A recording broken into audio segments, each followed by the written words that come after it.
Hello, everybody, and welcome back to another episode of The Push with Nick and KP. I'm KP, Nick's here alongside me once again. We're going to be going through our WWE recap for the last week. So starting off with Monday Night Raw, heading over to NXT, going to SmackDown, talking about every single little thing that happened on those shows. So let's break it down. Let's start with the very first show of the week, Monday Night Raw, and let's get into all the action that took place. So we would see a large collection of things that would take place on Monday Night Raw, but we would get things started with the Ring General, possibly even the King General. Gunther, he would make his way down and he would basically just take to the ring to cut a promo. And he would address similar things as he said last week. He'd basically follow up, double down on, being slightly disrespectful toward Damian Priest. And he would actually go as far to say, like, you know what, Damian, you should come down here and you should give me the world title just to save yourself the embarrassment of losing to me at SummerSlam. Quite the bold move there from Gunther. Damian Priest wouldn't take too long to actually show his face, but was he going to give his world title up? I don't think so. Not a damn chance. He would come down and he would pick a fight with Gunther. They would ensue in a brawl very quickly, and that would lead to this whole mass brawl between them and the security team. There were officials in there as well. Damian Priest would attack them. There'll be a dive outside the ring as well to take down some of them, and that would all spread into the ad break, and there would be a little follow-up backstage a little bit afterwards as well. So quite a heated start to Monday Night Raw between the world title contenders. We would move along then to what would be the Intercontinental Championship scene, and that would be Bron Breakker going one-on-one with Ilya Dragunov in a number one contender spot for the Intercontinental Championship. And these two obviously had a lot of meetings in the recent past, and Bron Breakker has probably had the better of those meetings. You would probably have to say. Bron Breakker, he would win against Ilya Dragunov here, but not by your regular 1-2-3 in the ring or a submission. He would actually get the victory here by a referee stoppage. So there would be a spot on the outside of the ring where Ilya Dragunov would essentially get dropped on the back of his head on the apron. A little bit nasty looking, not exactly pleasant, but Ilya absolutely fine in terms of like medically afterwards, but just couldn't compete for the remainder of the matchup. Was the referee said, you know what, that's it, we're done here. Bron Breakker gets the win. He's now the number one contender for Sami Zayn's Intercontinental Championship. Really enjoyed the match, but really would have liked to have seen a different way of finishing it, because purely in my perspective, Ilya Dragunov has always been known to suffer tremendous amounts of pain and punishment throughout matches. I think this sort of goes against what has been built upon his character and gimmick based on like his NXT run and obviously into the main roster that we've seen so far. Yeah, I'm not too happy about that decision. Him losing regularly would have been absolutely fine, but the way they did it, I just think, not quite personally for me the right way.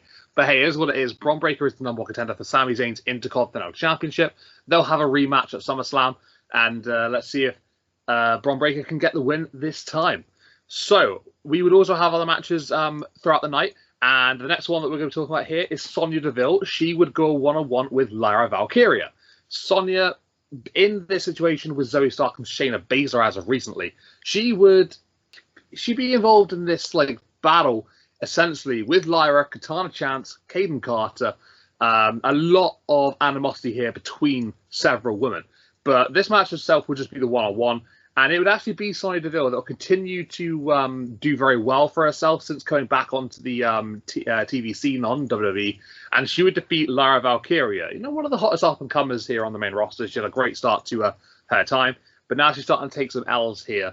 But it wasn't like a normal loss, to be fair. You can say that Sonya Deville, she capitalized on a brawl that would take place at ringside between Zoe Stark, Shayna Baszler, Kaden Carter, Katana Chance, and then that would open up a window for Sonya Deville to get that victory. So I think, it makes sense here. They're trying to build up this new established group, and Sonya Deville getting a win over Lyra isn't going to do Lyra any harm. It's a good opportunity for Sonya to get some momentum going still, and to really cement this new group as a force to be reckoned with.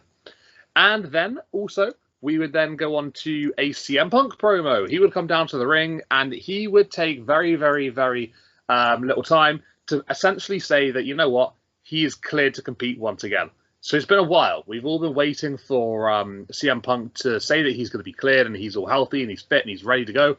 And this was the moment that it happened. Sooner or later afterwards, Punk would demand Drew McIntyre to come on down, to which Drew would oblige pretty quickly. He would taunt Punk from the ramp, though, wouldn't actually get into the ring with him to begin with. But then Adam Pearce would show up. Adam Pearce would show up, and he would basically announce that, yep, Drew and Punk will be having a match at SummerSlam. Obviously, we all saw that one coming anyway. But there's a little added twist. And the added twist is Seth freaking Rollins, who's been in and around the situation for a little while now. Obviously, with Money in the Bank that's just gone past, Punk obviously involved in the whole situation. He had a world title opportunity with Damian Priest, lost it because of Punk, you could say. And, Adam Pearce basically saying, you know what, keep Seth relevant in this story. Let's put him as the special guest referee for Drew against Punk at SummerSlam. I mean, it makes sense logically, right?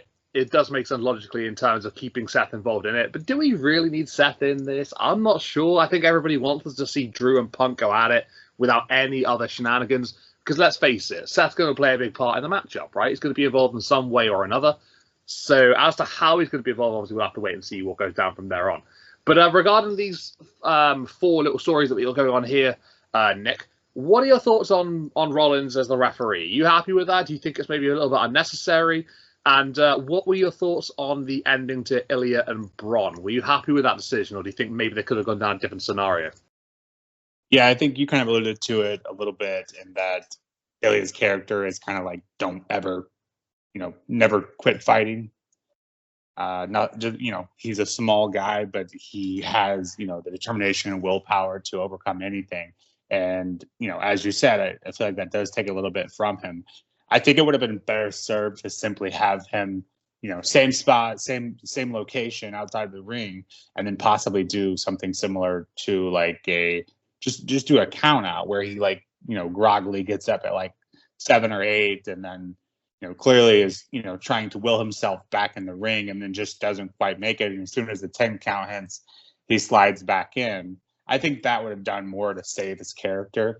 At the end of the day, I think he'll probably come back and get his revenge somehow, maybe even at SummerSlam. I don't think it's the end of the world, but I do think it was, not the way I would have done it. That being said, Braun continuing to be booked strong, and just, we see him again, later tonight. Yeah, he's a force to be reckoned with. Sammy has his hands full with Braun for sure. For the Seth Rollins bit, I think we all kind of maybe thought it was, that he would be involved in one way, shape, or another. As for him being the referee, honestly, I feel like it's a bit beneath him. And it kind of, I think it's just one more scenario, as if we actually needed another one to further continue the storyline. Punk being cleared is great news, obviously. Working right around 6 months now since he's, been in the ring.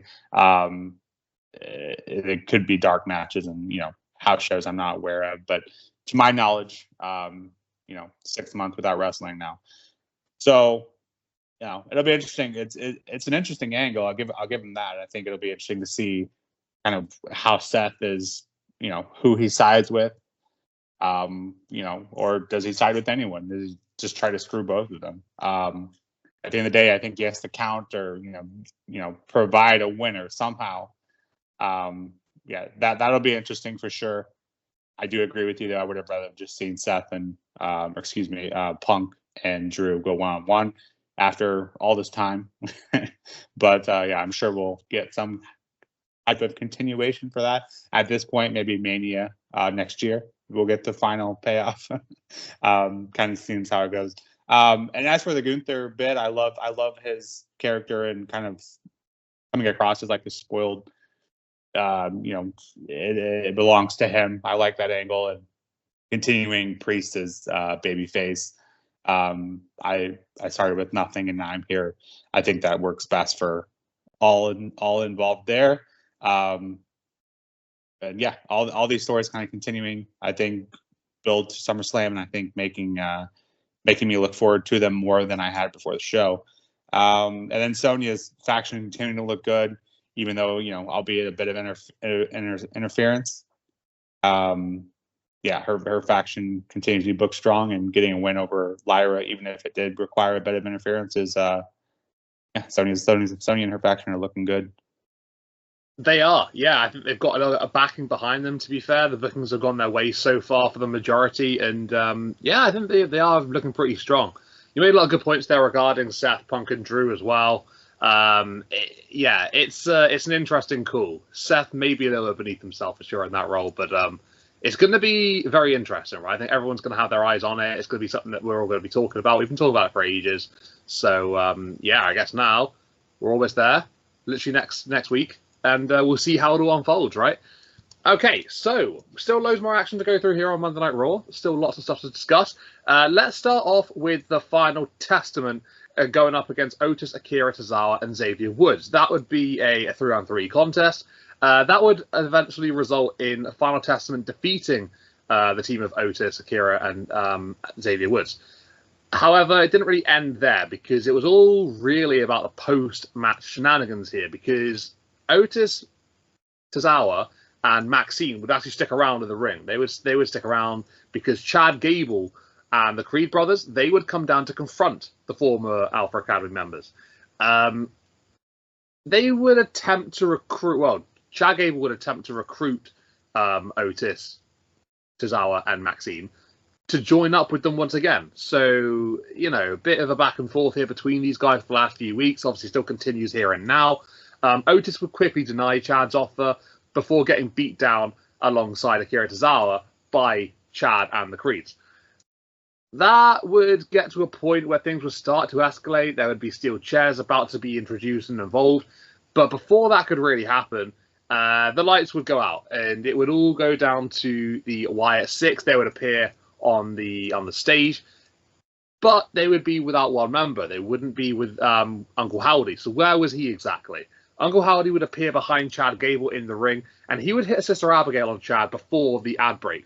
So Uncle Howdy and the Wyatt Six obviously still clearly targeting Chad Gable. That's obviously been the case for, a few weeks now since they debuted. He was involved there, and obviously it leads up until this point now where they're physically getting, to grips with Chad Gable, like on camera. I feel like this is leading to a matchup at some point soon. Could it be Uncle Howdy against Chad Gable? Maybe it could be. Could it be a tag team match? 3 versus 3? Again, possible. Could happen. But I like the fact that, the Wyatt Sixes are involved weekly in like different little bits here and there. Like, it's not necessarily they're doing the same thing every week. It's all different scenarios each and every single week. So you never know what you're really going to get from the group. And that obviously adds to the mysterious factor. And I'm quite enjoying that, to be fair, at the moment. But yeah, this Sister Abigail on Chad Gable was quite an emotional scene, right? Obviously, we know Bray Wyatt would use the move. He's the main one that would obviously use it. We saw a little bit of Uncle Howdy using it alongside Bray towards the end of their partnership together. So yeah, it is a little bit emotional seeing this, but it's a very powerful segment, this, to be fair, as well. It really puts the intensity there. Shows that, the Wyatt Six are ready to really take out Chad. And with the Creed brothers being involved as well, they're maybe the wrong place at the wrong time, perhaps, for this one. But other action that took place on the evening was Sheamus. He would get involved in what was meant to be a match between Bronson Reed and Pete Dunne. In the past couple of weeks, we've had Sheamus involved in this whole scene, with Pete Dunne looking to apparently save Sheamus from Bronson Reed, but eventually would turn on him. And now Sheamus looking for some revenge. So he would come out to basically just call the match off himself, take it upon his own hands, get some revenge, and he would literally dismantle both Bronson Reed and Pete Dunne. So Sheamus getting some much-needed revenge there on the two after the assault from last week. I think, it's fair game for the Celtic Warrior on that front. We would also have a match between Zelina Vega and Zoe Stark. Zelina Vega would defeat Zoe. So, as I was mentioning earlier, this new trio, they're being booked pretty well. This is a loss for Zoe Stark on this occasion. So, not exactly, the ideal situation for her. But Zelina Vega, after taking a very quick loss to Sonya Deville last week, gets back into a winning position, which is what she needed, right? It wouldn't be without its controversy. Again, this is the scene at the moment with all of these guys, with all these girls. And it would be Lyra, Katana, and Kaden. They were coming down to cancel out Shayna and Sonya, who were at ringside supporting Zoe Stark, as you would expect. That would allow Zelina Vega to get the win, to capitalize on that little situation, take it upon her own hands to get the win over Zoe Stark. We would also then have a main event, which would be Jey Uso and Sami Zayn. They would go up against the Judgment Days, JD McDonough and Finn Balor, the tag team champions. And Jey Uso and Sami Zayn, they get a win here. They would actually defeat the tag team champions. Quite the impressive win, you know, puts a statement out there. You know, these guys are, you know, they're not actually in a tag team position, but they can still beat the tag team champs if they join together. So it's quite impressive, really. It's quite something there. Maybe even see these two perhaps get a tag team opportunity going down the line for those championships. Who knows? Maybe. But if you beat the champs, you're probably going to get something in return, right? But either way, once the match had finished, that wouldn't be the end of the action, because Bron Breakker, the new number 1 contender for the Intercontinental Championship, he would charge essentially down to the ring, and he would hit a massive spear onto Sami Zayn during the post-match celebrations. That would close out the show, and it would basically be a situation where Bron Breakker, you know, he's getting into the face of Sami Zayn once again. He's coming after that Intercontinental Championship. Can he get it back? Well, can he get it this time, though? So, Nick, the Wyatt Six. What are you thinking? What's your vibe regarding that scene at the moment? Are you enjoying what we're getting in the last few weeks? Obviously, we had another vignette this week as well. What are your thoughts regarding all of this? And then, especially with Sheamus, Bronson Reed, Pete Dunne, that seems to be a nice little, you know, triple threat prospect there, I would imagine, right? That seems to be playing itself into a situation. None of the men really likes each other. You know, it seems pretty straightforward there. Then obviously Sami Zayn, Bron Breakker, he's got a big problem now, right? Bron is badder than ever. He is angrier. So yeah, what do you make of this whole scene we've got at the moment here? I agree with your points you made about the Wyatt Six and that they're kind of mixing it up and not doing the same thing every week. You know, I'm just taking it week by week at this point. They're not doing anything that I don't like.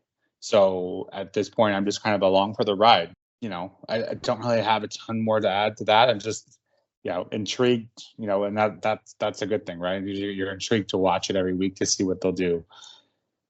I think they're striking a good balance between being there and then providing the vignettes. I think providing the vignettes for, you know, 3 months in a row without being in person, I think takes a bit away from it. But also being there every week kind of takes a bit away from the vignette. So it's a bit of a double-edged sword. So I think at this moment they're kind of striking a good balance. But yeah, I felt like SummerSlam was the right time to get them in action for the first time, and maybe it still could be. But at this point, getting them in anything other than Chad and Uncle Howdy feels like it would maybe be a bit rushed. So maybe they're waiting for the next PLE after SummerSlam. But regardless, I'm excited, and you know, they have my attention. As for Sheamus and this whole picture, it's interesting how they kind of pivoted that away from the IC title for obvious reasons, I think. But yeah, it makes it no less interesting, in my opinion. These three clearly, you know, don't like each other. So if we get this triple threat at SummerSlam, that would be an absolute banger, as Sheamus would tell you, and I would agree. Zoe Stark losing here, you know, to the face backings and Kaden and Katana. I think, to me, this is more about Zelina winning than Zoe losing, because again, Lyra losing earlier in the night didn't really mean much to me either, because they're, you know, everything's being interfered with.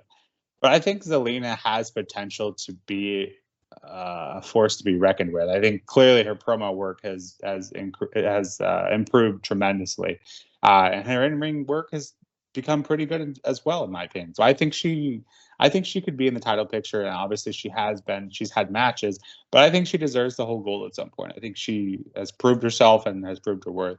So I think eventually she's going to get one. At the very least, she should get a long tag run for what that's worth. And then, yeah, Jay and Sammy getting back together was fun. You know, my nostalgia kind of hit me a bit on that one. That was a fun time having them together, and then putting them back together here, as you alluded to. Perhaps maybe we'll see them again. Every time we see Sammy, he ends up getting speared by Braun, and that's always the last thing we see. So they're building him very strong, and can Sammy keep fighting him off another PLE match? I guess we will find out. But if Sammy does lose, I know you hate talking about this, but Sammy and Jay sounds like a great alternate path to me. Yeah, I think you're right. I think it does, to be fair. Sammy's Intercontinental Championship is definitely, definitely under threat right now from Bron Breakker, that's for sure. Like you said, every time we see him, he gets speared. It's a bit of an issue, right? He's got a problem on his hands, but Bron is no joke, right? He's serious, he's a beast, and I think this, the second match they're going to have is going to be something a little bit different to last time. I think that's safe to say. We didn't just end the action on Raw with all of this, though. There was still a very big story that we haven't yet discussed, and that would take place across multiple parts of the night, as this tends to do. We'll go into Rhea Ripley and Liv Morgan just in the ring, though, in this situation. Like, let's ignore the backstage segments for now. But there would be at one point in the night a Rhea Ripley and Liv Morgan promo sort of thing, back and forth. That's how I'm going to describe it here in this one. Rhea Ripley would essentially be the aggressor in this one towards Liv, with basically a bit of a fueled rant. Liv would essentially go on to claim that Dom is only interested in girls like her. And that would spark a little bit of something between Rhea Ripley and Dominic Mysterio. Over the last, number of months, really. It's been a case of Liv essentially infiltrating her way into the Judgment Day, getting, close and personal with Dom. Dom's he's trying his best to to end things with Liv, try and make it situationally clear that he's not interested. He hasn't really done a very good job, let's be fair. But after Liv's comments regarding the interest towards her from Dom, it wouldn't take too long for Dominic Mysterio to actually get involved in this, and basically he would start to speak in Spanish, and he would essentially just tell Liv Morgan that he's not interested in her. He's never going to be interested in her.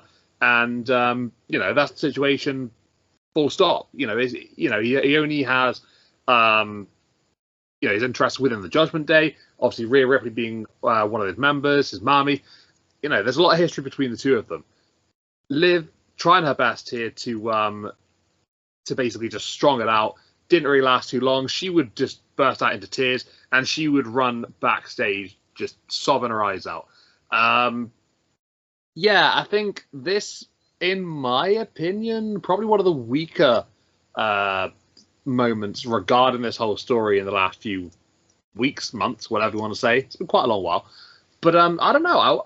In terms of this particular segment, I wasn't particularly thinking it was up to the same standards that they've had recently. I don't know if I'm maybe being a little bit too critical there, but I suppose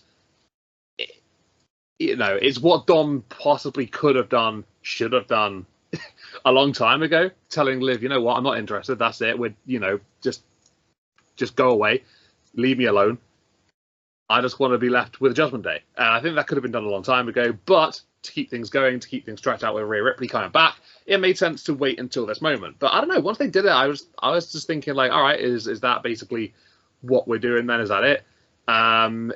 Their match at SummerSlam is going to be something crazy. It's going to be brilliant. I can't wait for the contest, to be honest with you. Perfectly speaking, it's going to be brutal, right? These women absolutely hate one another, and now that Dom's essentially aligned with Rhea Ripley, maybe perhaps there could be a little turn, a twist coming at some point in that match. Who knows, right? Whether I'm looking into that too much, I'm not too sure. What are your thoughts, Nick, there regarding this whole story between Liv and Rhea and Dom? It's been kind of crazy, and now we're getting almost to that end of it all, maybe, with the SummerSlam match coming up. How excited are you for it? What did you make of this whole thing that we discussed just a moment ago? Yeah, what are your thoughts, really? Yeah, if Dom had made these comments to Liv, a couple months ago, we lose one of the best stories in wrestling right now. But yeah, you make a good point. It is something that could have been done a while ago, obviously. But the dynamic here, to me, that I find most interesting is Rhea who clearly now is the face, which, we could probably get into that whole thing, but doesn't make a ton of sense. Rhea at first injured Liv, and then Liv was just retaliating. But here we are, Liv is now the heel. And then Dom is still very much a heel as well. So as you kind of alluded to there a little bit, I don't think it's clear cut as, it's kind of being portrayed. I think Dirty Dom is named that for a reason. And I think we're in for a twist probably at SummerSlam. The Judgment Day, although they've been, one of, if not the staple of Raw for a very long time, I think kind of have a very different dynamic right now in that Rhea and Damian Priest are clearly very much turning face, while the rest of the faction clearly are still heels. At some point that needs to be addressed, and if that's, if they eventually just part their ways, it feels like that would be something that would be made into a bigger deal. But yeah, the dynamic between the Judgment Day, I think, alludes to the fact that this isn't quite what it seems, I guess, is my main takeaway. So I think Liv walking away like that, it doesn't really line up with what her character's been doing. So I think there's still a story to be told, and they have my attention, and I'm excited to see what exactly that story is. Yeah, consider me excited as well. Looking forward to seeing how this one really does take place, because it's been hot as hell for such a long time now. How about we move on? Let's talk about NXT. So the second show of the week, and we would be gearing up towards the Great American Bash, a 2-week special that's going to be taking place in NXT for the next couple of weeks. But this is our last stop before we get to the first installment of that. And we would kick off the show with Trick Williams, the former NXT champion. He would set his sights on winning back the NXT title, but it wouldn't be too long before he would actually be interrupted by none other than Cedric Alexander, who has been on NXT TV for the last couple of weeks, sort of in backstage situations. But he would now be actually getting into the thick of things. And he would come down to confront Trick Williams. He essentially flattered Trick at first. He basically saying how, he's impressed by Williams and everything that he's doing, but he did say that he thinks that he shouldn't be pursuing the NXT title, which is quite a strange situation from him, really. It wouldn't take too long then for Ashante the Adonis, who would then come down to the ring, and he would actually go on to say that Trick Williams dropped the ball. So a little bit more disrespect from Ashante as compared to that of Cedric Alexander in his words instead. Trick, obviously, not particularly happy with that. He looked a bit miffed. Alexander would actually challenge Trick Williams to a match later on in the night. Trick would accept it pretty, straight away. He's happy with that. But Ashante the Adonis, he wouldn't stop, running his mouth. He would continue. And whilst continuing to do so, Trick Williams basically had enough of what he was saying. He would lay him out in the middle of the ring, and then would have a little brief stare down with Cedric Alexander ahead of their match later on in the night. Some other situations that we had throughout the course of the night, we actually start off the action with a no disqualification match. And that would be former tag team members, Brooks and Jensen. So Josh Briggs, Brooks Jensen. And they would have a pretty gnarly no disqualification match to get things started on NXT. Quite the interesting beginning here. The action getting off in a very, very good way. Throughout the course of the contest, it would be hard hitting. There'd be weapons involved throughout, but it would get to a situation where Sean Spears would show up, and he's been in and around these guys for a little while now. As to why he is, no one really knows for definite. But Sean Spears would show up, and he tend to persuade Briggs to hit Jensen with a chair. Briggs, essentially, not buying why Sean was out there, a little bit confused perhaps. He'd square up to Sean Spears. That would allow Brooks Jensen to take advantage, and he wouldn't hesitate with the chair. He would assault Josh Briggs from behind, and then would open up with some more attacks straight afterwards, following up with a DDT onto the chair, and that would allow Brooks Jensen to get the victory here over his former tag team partner. So Brooks with a very big win. He's needed a win, really, since being involved in this whole situation that he has for the last few weeks. So fair play to Brooks for getting the victory here, but you got to maybe hand the assist to Sean Spears. We'd also have a match between Eddie Thorpe and Lexis King. Lexis King would take the L on this one. He would actually lose to Eddie Thorpe. So Eddie getting a victory on NXT after they've had a little bit back and forth in the last few weeks regarding Eddie's DJing.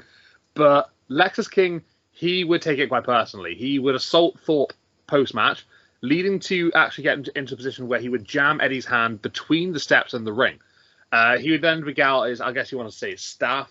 I don't think it's quite a scepter, but either way, he got out his staff type weapon, and he would basically strike Thorpe's weakened hand in between the steps and the ring. So, vindictive actions there from Lexis King after the end. A little bit sore loser perhaps, but it is what it is. Lexis with the upper hand, I guess you could say, at the very end. Then we would also have a one-on-one match between Oro Mensah and Ashante the Adonis. And Oro Mensah, he's been, up in Ethan Page's growth the last couple of weeks regarding maybe getting an NXT title opportunity, maybe not being deserving of it, according to Ethan. But he would go after Ashante the Adonis after his actions towards Jakara Jackson. Oro Mensah with a pretty damn nice win here in this one, allowing him to get some momentum, looking to perhaps challenge Ethan Page, and that was obviously the right decision from here in this matchup. Ashante the Adonis, first singles action in probably quite some time, I want to say, but Oro Mensah with a much-needed win in this position. We then also see a win for Ren Sinclair. She would defeat Carly Bright. So with Ren Sinclair, she's been involved in this couple of week thing with the No Quarter Catch crew. They would be seen, doing something a bit dodgy in a car. Ren Sinclair would see it, and, she's obviously a witness to whatever the hell happened. Charlie Dempsey is a little bit concerned. He's a little bit worried. He's not particularly happy that, someone was there to watch on and see what happened. So because of what went down, Ren Sinclair has been basically a target for the MQCC.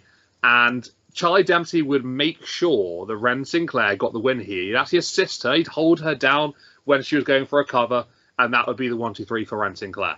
So regarding all these little situations here on NXT, Nick, what do you make of Oro Mensah? Is he really the guy that's going to be challenging Ethan Page next? It looks like he definitely is going to be.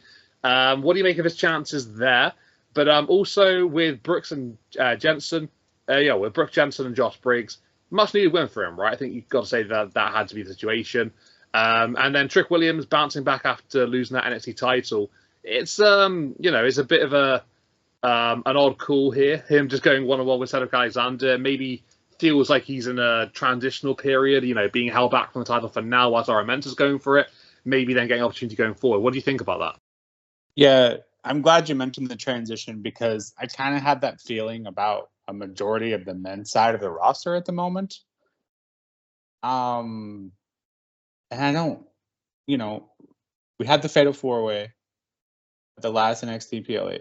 And then since then, all four of those competitors have kind of gone in different directions, which I guess, it has to be done eventually. But it just feels like because of the finish that allowed Trick to lose the title, it feels like there should be a bit more of revenge on the mind, I guess is the point I'm making here. So Trick to go up against Cedric and then Shante the Adonis being here in that segment was strange. To me, it felt a little strange.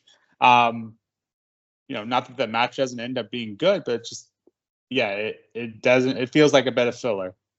And with the Great American Bash coming up over the next 2 weeks, that's kind of where my thought process begins here, because it feels like probably could have done the Josh Briggs match then. They've been building this up. They've been building this up for quite a few weeks, and it felt like that was the only way to go for them. If he wasn't going to let him be, if he wasn't going to help him, that they needed to have a match and kind of just go against each other. So it's strange to me that wasn't just pushed off at least until next week, and they could have done some kind of, argument this week. But the match itself was great. It just felt like maybe, it was a bit rushed for what it could have been. And then Sean Spears obviously getting involved again, one of the four who was involved in the title picture, and now he's just, assisting someone else and moved on, I guess. I know at one point he was trying to get a little faction together and that sort of thing. So maybe that's the bigger picture here that I'm missing. And then Oro, I don't think he has what it takes to be a champion quite yet, or at least from what I've seen. Ethan Page, I don't feel like going to drop it right away, but he at least feels like a legitimate competitor in my mind. And then Ren Sinclair being part of the quarter catch crew, I think maybe that's eventually where we're going with that. But Charlie Dempsey, I don't know why his character is so entertaining. I think it's just because of who his dad is. I think it's just like a spitting image of him. So for some reason, I find him entertaining. But yeah, I think eventually, they have my interest in seeing where that's going, I guess, is the main point. Yeah, I think a lot of good points you mentioned there. I think regarding Oro Mensah, I think it's a very interesting one. Ethan Page is quite the character, right? And this situation's been quite interesting, with these pinfalls and whatever that may or may not be official. Either way, though, I'm kind of looking forward to the match to see what happens next. Maybe see what's going to be going on afterwards. Not to overlook Oro Mensah or anything, but it's just basically a case of going on to it to see what's going to be coming afterwards. But I quite like Oro. Actually, you know what? I got a lot of time for Oro Mensah. I think he's really stepped up his game in the last year or so. Obviously, being under the tutelage of Noam Dar, I just really rate the guy now. To be fair, he's quite entertaining as well. How about we go on to the rest of the discussions here, guys? So let's talk about some other bits of action. And we would also have a match between Trick Williams and Cedric Alexander that I mentioned earlier on. That would be a win for Trick Williams. As you'd expect, Trick getting the victory here, as if he's going to lose to Cedric Alexander. But it wouldn't really be just that. It would be a situation after the contest as well. And like a lot of WWE situations now, it's very rare to just have a match and not have anything happen regarding interference or a post-match assault, whatever. That would be the case in this one. Trick would defeat Cedric, and afterwards, Pete Dunne would show up, and he would attack Williams from behind. So we've seen Pete in the locker room for the last couple of weeks and various parts of backstage, just keeping an eye on Trick and just to see exactly how he's handling himself after obviously having lost the NXT title. It's been a little bit odd. Not really understood what they're going for at this point. But Pete Dunne clearly has something against the former NXT champion. So that seems to be the case now where he's assaulted Trick and, could be leading to a match maybe between the two of them in one of the Great American Bash weeks. So we can see what's going to happen there on. We'd also have a tag team contest between Last Legend, Jakara Jackson. They will go up against Sol Ruka and Carmen Petrovic. So, Sol, after her loss to Kalani Jordan recently for the NXT North American Women's Championship, she would be in a tag team match here with Carmen Petrovic. And she'd be on the losing side. So she would actually take the L along with Carmen to Last Legend and Jakara Jackson. But it would be afterwards where the real intentions would lie, because Jakara and Lash, they would actually challenge the Unholy Union for a women's tag team title match at Great American Bash. So, it's quite the quite a situation there. Didn't really expect that to come up from this one. Quite out of nothing, really, to be honest with you. But it would shortly be accepted later on in the night via social media by Alba and Isla. And that would be a match, for one of the Great American Bash weeks. I'm pretty sure it's going to be this week coming. So, the very next NXT after this one that we're talking about here and now. So, fair play to them. They got the win. Another challenge for the women's tag team titles. Not a bad week for Lash and Jakara. Then we would go on to an Ethan Page promo. He would get into the ring. He'd bring a referee with him. And he would essentially claim that Oro's pin on him last week doesn't count because it wasn't official. He would ask the referee to basically, agree with him and to say that, he is in fact right.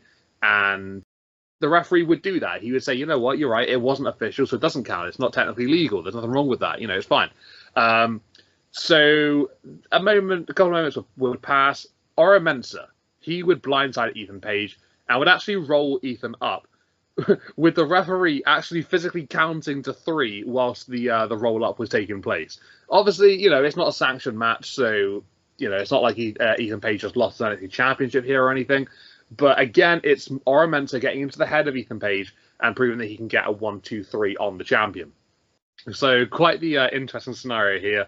But Oro Mensah is getting into the mind of all ego, which is quite something. And then in our main event, we would have the Rascals going up against Nathan Fraser, Javon Evans, and Axiom. So the tag team champions involved in this one. This would be a little bit of a situation from earlier on in the night where the Rascals would basically say, you know what, how about we come after your tag team gold? Or maybe we could even just go up against you in the main event here tonight and we can start from there. That's exactly what happened, and it would be a win for the Rascals as well. I think this was an absolutely brilliant contest. In terms of the match between the six of them, it was crazy. It was high flying, the action was quick, and it was full of pace. It was quite the spectacle. It was quite the main event. A very, very enjoyable, entertaining matchup to end on things here. And I think the right winners in the end for sure.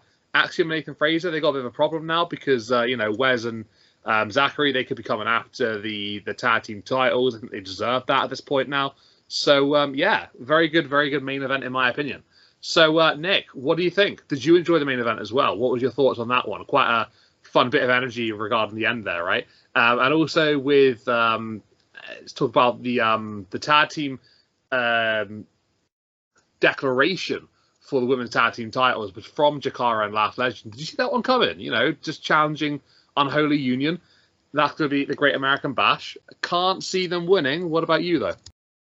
Yeah, as you mentioned, I think it was a bit out of nowhere. They won a match and then they, challenge the women's tag champions, who we later see who have their plates full. But I do like Metaphor, and I do like these two individuals in particular. I think they both show promise, and I think as far as established women's tag teams, probably are the best call in currently in NXT. As you mentioned, I don't think they'll win. But I think they both show potential in the ring, so I'm okay with that matchup. As for Trick beating Cedric, as you mentioned, no surprise. And Pete Dunne also has his hands full because he's interfering with people on main and at NXT, just being a menace, on all shows. So Pete versus Trick could be fun, I think. And Oro getting the 1, 2, 3 official or not over Ethan Page. Ethan Page does a great job of that heel work, and he is entertaining. I'll give him that. I would still like to see a few more matches before I make a final judgment. But as far as character work goes, I don't think anyone can argue that he has it. And then the Rascals, clearly a force to be reckoned with. I think it's only a matter of time before they take the titles. Probably within the next 2 weeks, I would say. They'll probably get a match at the bash, one of the bash weeks. I think it's clearly deserved. They come, and this main event was arguably, I can't think of another one. Probably the best match of the week, NXT main event. I'll give them the dub there. Yeah, it was a great main event. I think you could be right. I think they could be maybe getting a tag team title opportunity in the next couple of weeks. Great American Bash is looking pretty stacked. I'm not going to lie, in just terms of like hypothetical situations here regarding what could happen, what could take place on which night. There seems to be a lot going on, and it's going to be a very big couple of weeks for NXT. Excited to see how everything does go down, and looking forward to those matches taking place as well. How about we move along into our third show of the week, Friday Night SmackDown, and let's get down with all the situations that took place across the night. So we would open up the show with our first bit of action. The first match would be LA Knight. He'd go one-on-one with Santos Escobar, and Logan Paul is obviously the important factor in all of this. He's the United States champion. Logan Paul is essentially ducking and diving and dodging LA Knight. That's been the build-up to this. Eventually, Knight got his contract signing to get the championship match at SummerSlam. Something that Knight's been looking for such a long time. LA Knight would defeat Santos Escobar here, but it wouldn't be without any shenanigans, as we like to do in WWE. You can't win a one-on-one match without anything going on down. And Logan Paul would interfere. He would attempt to cost LA Knight, but actually Knight would be one step ahead of him. He'd nullify Logan, hitting him down onto the apron, onto the floor, and he would then, reverse an attempt from Santos Escobar to get the victory by actually defeating him in the process as well. He hit the BFT. 1, 2, 3, job done. LA Knight defeats Santos Escobar. It wouldn't end there, though, because after the match, Logan Paul would attack LA Knight. and he would essentially have Escobar there to help out, 2-on-1 situation for a little brief period before Santos would then clear the ring, allowing Logan Paul to go up to the top rope, hit a frog splash, and to basically cement himself as a champion. Saying that LA Knight, okay, sure, you're on a roll, but I am the champion right here, right now. Really looking forward to their championship match at SummerSlam. I think it's going to be great. Really, really hoping for a good matchup between the two of them. It's been so long in the build-up now that, we're almost there. Literally just so close to getting that contest. But, this segment, did what I had to. Establish Knight as a credible threat to Logan Paul, which he obviously was anyway, but now he most certainly definitely is. And, Logan may be a little bit worried about having to defend against Knight. We would also see Bianca Belair and Jade Cargill. They would come down to the ring and they would cut a promo basically calling out the Women's Tag Team Champions. So it's been a busy week, as we mentioned, for Unholy Union. Alba Fire and Isla Dawn. They would quickly respond. They would come on down to the ring. They would actually attack Bianca and Jade from behind. But it wouldn't last too long with them in the ascendancy here, because Jade and Bianca, they would quickly turn things around and they would be the one standing tall come the end of the segments. The challengers really getting at the faces of the champions. It's two teams that are coming after the titles now. Maybe Bianca and Jade probably a little bit more of a threat, being the former Women's Tag Team Champions themselves. But yeah, maybe that title opportunity coming up soon. I think it's actually penned in for next week on SmackDown, if I'm right. I'm not too sure about that one, but I think that could be the case. Then we also had a segment in the ring with A-Town Down Under. They would call out Terrence Crawford, the boxer from last week, who would basically come to the aid of Cody Rhodes, giving him a sealed chair, and that would allow Cody to fight back against Grayson and Austin.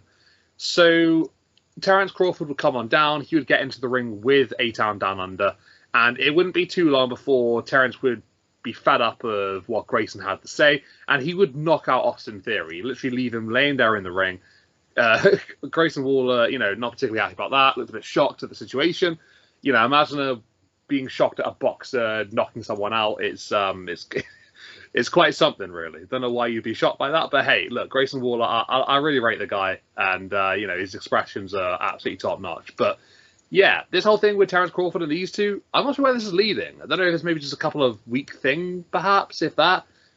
I don't know. I didn't expect to see Terrence Crawford once again. I thought that might have been just a one-off last week, but we did get him again this week. So I don't know. Maybe we'll see him again next week as well. Who knows? We also then had a main event. That would be Nia Jax up against... sorry, let me start that again. Later on the night, we would have our main event, and it would be Nia Jax teaming with Tiffany Stratton. They would go up against Women's Champion Bayley and Michin. So, I like to say there's always shenanigans and stuff going on. There was in this match as well. Michin would be making her entrance to the ring, and during so would be attacked by both Nia Jax and Tiffany Stratton. She wouldn't really be able to kickstart the contest. Eventually, Bayley would come on down to get the match started. But it would essentially, for the majority, be a 2-on-1 handicap, with Bayley going up against both Nia and Tiffany. Eventually, Michin would get into the contest to help out Bayley, but it wouldn't take too long afterwards for the Women's Champion to be on the end of a briefcase to the face. That would allow Nia to go up to the second rope, hit an Annihilator, and that would be the win for Nia Jax, the number one contender for the Women's Championship, and Miss Money in the Bank, Tiffany Stratton. Tiff's briefcase was looking a little bit damaged, obviously after the assault from last week from Bayley, breaking it. When I say breaking it apart, damaging it, crashing it against here, there, and everything, and really sort of denting it in. Nia Jax promised earlier on the night that it is going to be solved. We're going to get Tiff a new one. So she won't have to wait too long now for a nice new briefcase. But yeah, Bayley taking an L here for what I want to say the first time since winning the championship. Nia Jax, obviously a very credible threat here, number one contender, the queen of the ring. What do you make of this whole story here? Because I think Nia is looking dangerous, right? And obviously with that added factor of Tiffany Stratton being there with the women's Money in the Bank briefcase, that is also a bit of a problem for Bayley as well. So, her chances of walking out SummerSlam might be looking a bit thin with that championship now. Terrence Crawford, What do you make of that? Like, do you think he's going to be showing up again, or is this like the end of this little thing now? I mean, he just knocked out Austin Theory, so I don't know what's going on there. He's literally got a boxing match coming up soon, so I can't see him really getting anything from Grayson Waller or Austin Theory in terms of like, hits or whatever, like bumps. So they want to keep him obviously fresh for his fight. And then LA Knight and Logan Paul, very promising position here with their championship match coming up. How excited are you for that one? Yeah, I think the LA Knight Logan Paul match will be great. As I've alluded to in previous weeks, I think we're finally going to get that title off of Logan. Nothing against the guy's in-ring skills and or promo abilities, just the pure basis on the part-time. Not good for the title, not good for the fans. So yeah, I think LA Knight taking that from him at SummerSlam, and I think that'll be a great contest.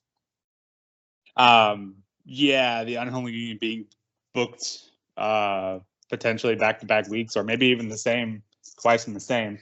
I think clearly the bigger threat here, obviously, Bianca and Jade. I personally would have preferred they split after losing, but I think kind of Jade needs Bianca more so than other way around, obviously. Unholy Union is a weird situation in that they've just been booked 2 defenses of their titles, but yet somehow never compete in ring. It's strange. It felt like we were building up the tag scene, and feels like we still are, but we're forgetting the most important part of that, in which is the champions. And I guess maybe you could make the case that while they're the champions, they shouldn't have to be defending it every week. But I think just seeing them in action at some point seems like it's kind of should be important. They just come up and usually get bested by whoever they're being challenged by. So an interesting one, but at least they're getting time, I guess, to make that case. I think this scene with Terrence Crawford, I think, is more so about Grayson and Theory. I think that whole storyline we've seen being teased for how long, be another one of the stories that just seemingly has been going on for a while. I think eventually we're going to get that breakup, and I think then that Grayson versus Theory will make for some great matches. And I think, as I know I've said this before too, I think they're better served both as singles talent. So I think that's what eventually we're working. I'm guessing it just happened to be he happened to be in the same place again. I'm not reading too much into that. I could be wrong. But I think it's more so just to further that story, and I can't wait for that. I think that'll be great. That'll be a great story and great matches. Nia being booked strong once again. No surprise to me. Bailey has her hands full for sure. As if Nia wasn't enough, having Tiffany on the side there with her briefcase. The dynamic will be interesting. I think Bailey will hold on to her title somehow. But Meechin certainly, unfortunately, is just not very helpful when it comes to being there for Bailey. Unfortunately, that she's been more of a liability than an assistant, I guess we'll call it. But yeah, Bailey, she held her own in that match against Nia and Tiffany. So I think props to her. But I think, she clearly has her hands full. And you mentioned the tag match. I think both the women's and the men's are set to be defended next week in kind of a warm-up pre-show to SummerSlam, I guess we'll call it, on SmackDown. Yeah, I suppose you're right, really. It does set things up. I think with Grayson Waller and Austin Theory, they've been doing this for so long now that, where is the end of it? Like, when is Austin Theory eventually going to realize that Grayson doesn't really care? He just wants to, try and get away scot-free from running his mouth. That seems to be his situation, right, every single week. But, yeah, there's only so many times Austin Theory can surely get whacked in the face or can be laid out. And, eventually it's going to be a situation where Theory's going to realize what's going on and, eventually stand out to Grayson. So I don't know when that's going to happen. It seems like forever. But, Terrence Crawford just being the latest one to get involved in that one. I think you made some great points about that. It is more about Theory and Waller for definite. Okay, so into our last little bit of conversation here regarding the week. This was a big one. This was a number one contenders WWE Tag Team Championship tournament, gauntlet match style situation. And there would be 6 teams all involved here. You would have the likes of the Bloodline. You'd have Street Profits, OC, Pretty Deadly, Apollo Crews and Baron Corbin, as well as Angel and Berto. So there'd be, a lot of teams competing here. And it'd be a pretty fun match, not going to lie. It'd start off pretty competitively between Apollo Crews, Baron Corbin, and Angel and Berto. Baron and Apollo would get the victory to begin the gauntlet. I think that's probably the right call there, to be perfectly honest. Then the Street Profits would come on down. They would defeat Apollo Crews and Baron Corbin, before then also defeating Pretty Deadly straight afterwards as well. They wouldn't end there, though, because they'd get another win over the OC. We've seen these gauntlet matches from time to time where, one person or one team, they tend to run the majority of said gauntlet, and they tend to be it for the duration. The Street Profits were playing the role of that in this particular contest, but they would get to a position where it'd be them up against the Bloodline. And earlier on in the night, it would be deemed by Nick Aldis and Solo Sikoa, really more so, that although Tonga Loa wasn't able to compete, Tama Tonga could team with none other than Jacob Fatu. And that's exactly what happened. They would come down at the end. They would be the last team introduced into this gauntlet. And it would be Jacob Fatu who would be the deciding factor in all this. He would just dismantle Montez Ford to close out the matchup. And just the way he moves around in the ring, he's so powerful, he's so athletic, he's so agile. But he's so technically strong as well with his style. He's just a complete athlete. In all honesty, he's just ridiculously good. The fact that this guy has taken this long to get to WWE just really says, what a massive name he was outside of the company. He was absolutely tremendous elsewhere.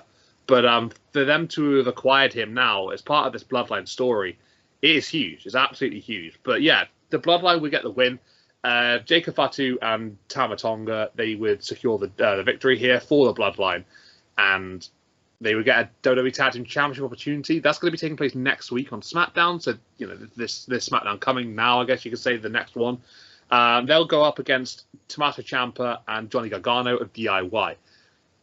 Are the tag team titles in peril? They could be. They could be because, realistically speaking, you're going to hand Jacob Fatu a loss here. I guess you could maybe have Tama Tonga take the L in a situational circumstance, perhaps. But hey, maybe let's talk about that.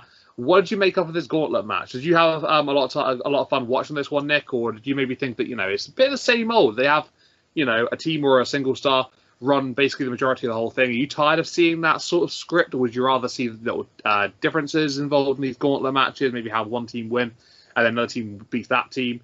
Maybe a team gets a couple of wins and then maybe they take an L. Then there's another match after with that as well. I don't know. What do you think? What do you rate about this whole thing? Yeah, the gauntlet style that WWE does is very much copy paste, and as you alluded to. That being said, I understand the point of it because, let's just pretend that every team that came in beat the one, maybe one team gets 2 wins and that. Then you kind of walk away with it kind of feeling like, well, what was the point of that? So I understand their point to booking it this way. But I was enjoying this one quite a bit. And I think, part of that could have been just Street Profits getting, you like to think most of the time that the team that does get the most wins comes away with some momentum. And I think the Street Profits have been kind of put to the side, unfortunately, due to the lack of fruition of the story that they were involved in with Bobby Lashley kind of just fell by the wayside due to reasons I'm not yet sure of. But regardless, they haven't seen a lot of in-ring action. So I think getting them a push here was very much worthy and needed a bit. I wasn't sure where the Bloodline were going to come into play. I kind of thought maybe in the middle or at the beginning because I kind of thought they would just kind of run this whole thing. But then when I noticed that, about Pretty Deadly and the next is OC, about the Pretty Deadly line, figured, oh, okay. So Bloodline's going to come in and just kind of take over. And they did just that. And I think kind of to your point too, I think it would have been better served had the Bloodline been the first team and just run Ramshot over everyone. I think that would have been better served because they just came in and beat the last team and didn't really do much for them. So I think you could make an argument. We could probably argue that for a while, but I think that would have been better served. And unfortunately, when I realized the Bloodline was going to be the last team, I lost a bit of interest. That being said, as for their tag match next week, I don't see how the Bloodline doesn't come out with the win there. If it was SummerSlam, I would say maybe some sort of interference. The rumored Bloodline v Bloodline story we keep hearing about. I think maybe that could have been a potential. But with it being on the SmackDown before, I don't think that would be the case. I don't think they do that on SmackDown. I could be wrong. But yeah, Gargano and Ciampa certainly have their hands full. That being said, imagine if they were to get a win over the Bloodline. Imagine how much that would elevate their status. And in my opinion, they deserve a big win like that. And then hold on to the titles for a year. I'd love that personally. And I'm sure you would as well. But yeah, I don't see that happening, unfortunately. I think unfortunately, they've been put in a bit of a transitional stage, and I think the Bloodline are going to get this new Bloodline is going to see their first gold come next Friday. Yeah, I think it's an unfortunate position for DIY, isn't it? Really, they've been put in a very bad position. Maybe right place at the wrong time, I guess we could say for them. Yeah, I mean, realistically, if it's on SmackDown, how on earth are you going to have the Bloodline lose in this situation, right? Jacob Fatu, he can't take a loss at this moment, right? Without something going down. Maybe they're going to build up SmackDown to be like a very big show. They could do, perhaps. They could make it a lot larger than like a regular week's one. Obviously, with the Women's Tag Team Championships maybe on the line, with the these tag team titles going to be on the line as well. Maybe something else as well. We don't know. I think it definitely opens up for some possibilities, but yeah. It's all looking good for DIY at this point, right? If you're thinking logically, it's going to be a bit of a problem for them. But yeah, I mean, hey, look, I think this is a reminder that the Street Profits are still very, very, very, very good. I think it's great that we saw them in such a good capacity like that. Being in that copy and paste mold, like you said, I think a lot of people sleep on maybe the Street Profits of recent, and it's nice to see they do get a chance when they're given it, and they can take it for sure.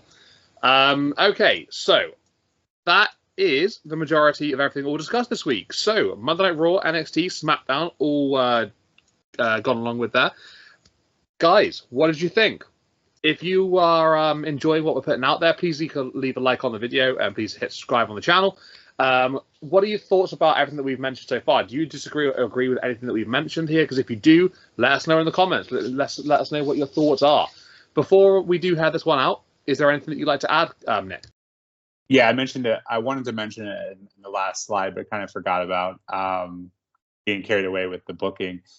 Does the Tonga Loa injury appear to be legitimate, or the eye patch is a bit, unless I missed something, it seems a bit strange, or is this just a case of, okay, let's slap a kayfabe injury on him because Jacob Fatu is just that good at everything he does in the ring? It just kind of one-ups everyone else. I'm curious to get your thoughts and the listeners' comments as well to see how they think that was booked that way. I don't know for definite. I haven't actually looked into that just yet. But if I was to go with my gut feeling, I have a feeling you're right. I think it could be a case of it's not actually a legit injury, and I think it is to basically get Jacob Fatu on TV a lot more, get involved in the ring because he's the real deal. I think it's basically just to showcase him and what he can offer. I don't know. That's my gut feeling. Whether that's the case or not, obviously, before confirmation, there's no way to know that. But yeah, I would say that's probably the case here. But yeah, it's hard to say, isn't it? It's a bit odd. The injury is a bit strange. I don't remember him suffering like a crazy eye injury, but yeah, it is a funny situation. Yeah, and I didn't recall either, and I thought maybe I missed something. I don't always go straight to the internet because I think sometimes it's kind of just fun just to just to kind of build your own, story in your head and see if it lines up with what they're doing. But yeah, the eye patch just, kind of funny. But anyways, yeah, next week we have SummerSlam, so we'll be back for that. Predictions around Thursday, and then we have the first week of the Bash for NXT. So exciting week for wrestling ahead. Yeah, very, very excited. Looking forward to it, and looking forward to getting out that content as well. Thanks, everybody, for tuning on in, listening to what we've had to say here. This has been The Push with Nick and KP, and we'll see you guys again next week for some more content, some SummerSlam content as well. See you later, guys. Take it easy, and we'll see you in the next one.